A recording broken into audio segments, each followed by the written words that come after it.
It's time for another shoe comparison, and today we're talking all things Saucony. I've been running in Saucony shoes for a really long time, so I've got a variety of thoughts, but I'm mostly going to tell you about the new stuff that's out to help you compare. For those of you who don't know me, I am Coach Amanda from RunToTheFinish. I've been running since 2002, and I've been coaching since 2012. So let's dive in here. Two of their longest running shoes, no pun intended, are the Ride and the Guide. So I would consider these probably their most traditional in a sense.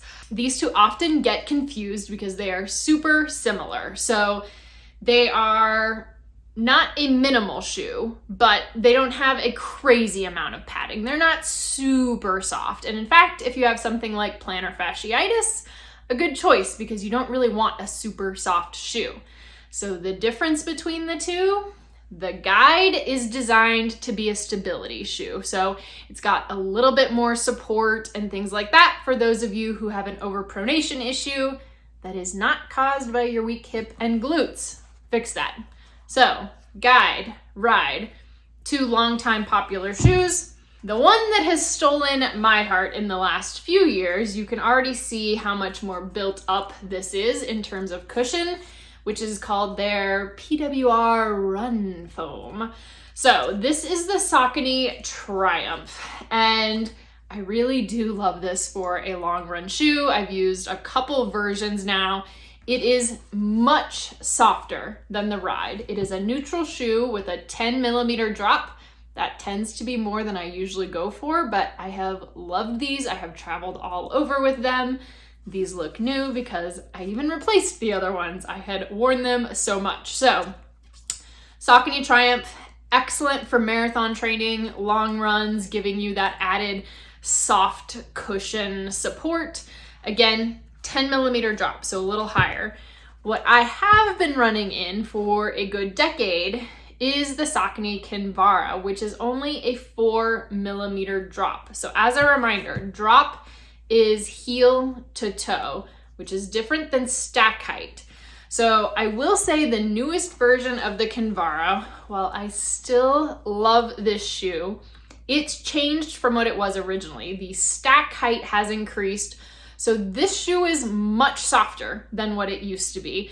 And for most of us, that's not a complaint. It's just different. It's getting away a little bit from what it was and the reason that it was 4 millimeters. So higher stack height now, but keeping that smaller drop.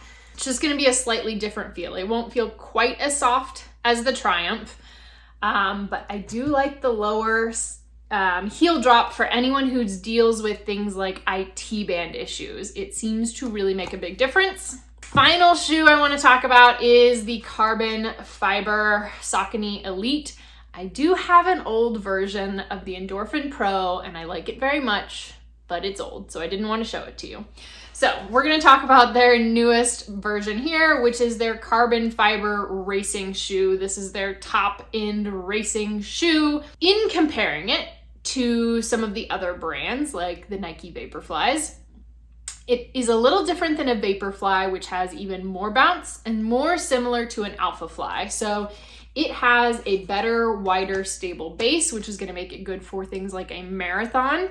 I also really like they put this little bit of padding on the heel because these shoes, as you can see, like there's nothing here. They are trying in all of these super elite racing shoes to take off as much weight as possible, even carving it out from the sole. So sometimes what is happening back here is because it is just becoming this like thin piece, it is rubbing and causing blisters. So instead, with this little bit of padding, I have found these super comfortable.